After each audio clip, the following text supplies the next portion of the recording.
इस एपिसोड में दिखाया जाता है लेफ्टिनेंट जी जोको और आयरो के पास भागता हुआ आता है, जो कहता है उसने सुना है जाओ के कुछ लोगों से कि शाही सिपाही जोको को पकड़ने आ रहे हैं। आयरो बोलता है ये सब जो ने कराया होगा और राजा को यकीन दिलाया होगा कि तुम राजद्रोह कर रहे हो। वे जहाज छोड़कर नाव से चला जाता है। अब दिखाया जाता है कैसे जो ने लेफ्टिनेंट का बेवकूफ बनाकर जोको को फंसाया है और जिस नाव में जोको गया था उसमें आग लगा दी जाती है। अब एंग नॉर्थ पहुंच जाता है। अब आर्नुक उसका स्वागत करता है। पाकू वाटर बेंडिंग के गुरु होते हैं और उनकी बेटी यूए जो राज्य की अध्यात्म गुरु होती है। अब एंग बोलता है यहाँ पर हमला होने वाला है क्योंकि उसने हमले की झलक देखी है। तभी आर्नुक बोलते हैं कि हमें पता है क्योंकि फायर नेशन के लोग हमारी तरफ बढ़ रहे हैं। फिर वे शाम की दावत के लिए बोल देते हैं। उधर जाओ जोको को मरने का अफसोस जताने की कोशिश कर रहा होता है, लेकिन आयरो जाओ की बात को घुमाकर टाल देते हैं। अब वह बोलता है राजा ने मुझे ऑर्डर दिया है कि मैं नॉर्थ पर जाकर कब्जा कर लूं। हम जानते हैं कि अवतार भी वहीं मिलेगा। अब उधर अजूला की प्रैक्टिस फायर लॉर्ड देख रहे होते हैं, जो बोलते हैं कि निराशाजनक है और वे उससे कहते हैं तुम्हें इसे पहले ही मार देना चाहिए था।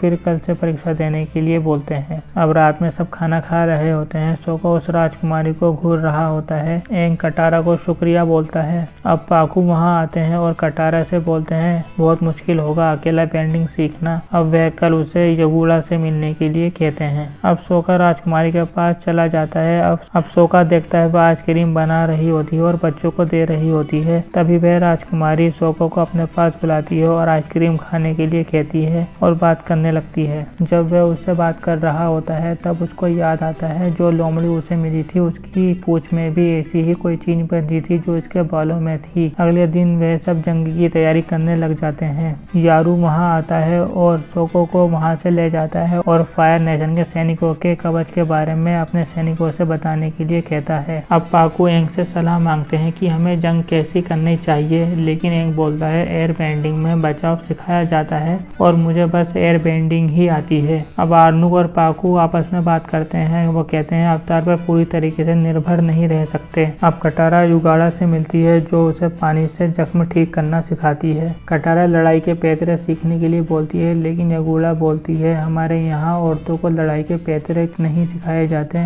बस मरीजों की सेवा करना और उनके जख्म को सही करना सिखाया जाता है। इस पर कटारा को गुस्सा आ जाता है और वह वहाँ से चली जाती है। अब एंग अवतार कुरुक से मिलने जाता है जहाँ यूए उसे मिलती है। वह बताती है आज कोई बहुत दिनों बाद उनसे मिलने आया है। एंग अवतार कुरुक से मिलने पहुँच जाता है। वह बताता है नॉर्थ पर हमला होने वाला है, मुझे आपकी मदद चाहिए। वह बोलते हैं क्योशी ने मुझे झलक दिखाई थी। कुरुक बोलता है हमला होगा ही और जंग का नतीजा अभी तय नहीं है, वह तुम पर निर्भर करता है। एंग बोलता है क्योशी की तरह ही आप मेरे अंदर आ जाइए और हम नॉर्थ को बचा लेंगे। लेकिन कुरुक बोलता है जब मैं अवतार बना था तब मुझे पता चला था कि रूहों की दुनिया हमारी दुनिया पर कब्जा करने वाली है और मेरी सारी जिंदगी उन्हें रोकने में निकल गई। तब भी मुझे लोग बुरा समझते हैं और उसके बावजूद मैं अपनी सबसे प्यारी चीज अपनी वाइफ को नहीं बचा पाया। और वे उससे बोलते हैं अवतार को अकेले ही चलना चाहिए वरना उसके साथ वालों की तकलीफें बढ़ जाती हैं। जब एंग ध्यान में होता है तब सोकू वहाँ कटारा को ढूंढते हुए आता है, पर उसे यूए मिल जाती है और वही शब्द बोलती है अड्रुम गड्रुम जो उस लोमड़ी ने बोले थे। सोको समझ जाता है यह वही लड़की है और वह बताती है कैसे वह रूहों की दुनिया में भी जा सकती है क्योंकि चांद की रूहों के उसमें कुछ अंश डाल दिए थे जब वह बीमार थी और उसे एक नई जिंदगी मिली थी।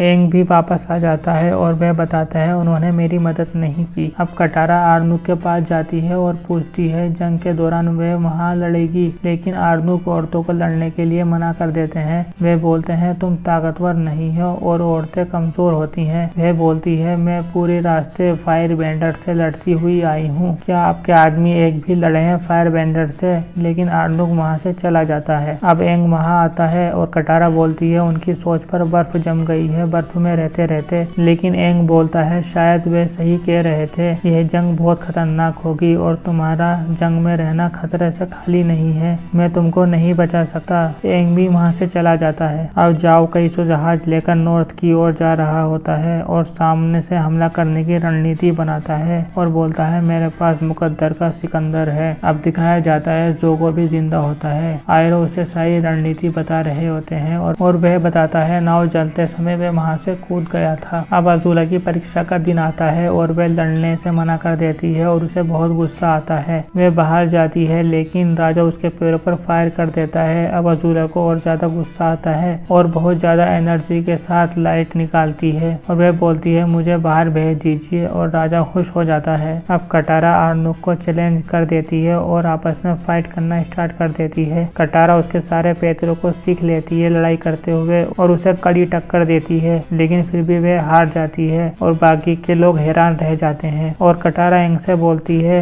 हम अपनी रक्षा खुद कर सकते हैं, तुम्हें हमें बचाने की जरूरत नहीं है। तभी वहाँ पर राग आके गिरने लगती है और ये एपिसोड यहीं खत्म हो जाता है।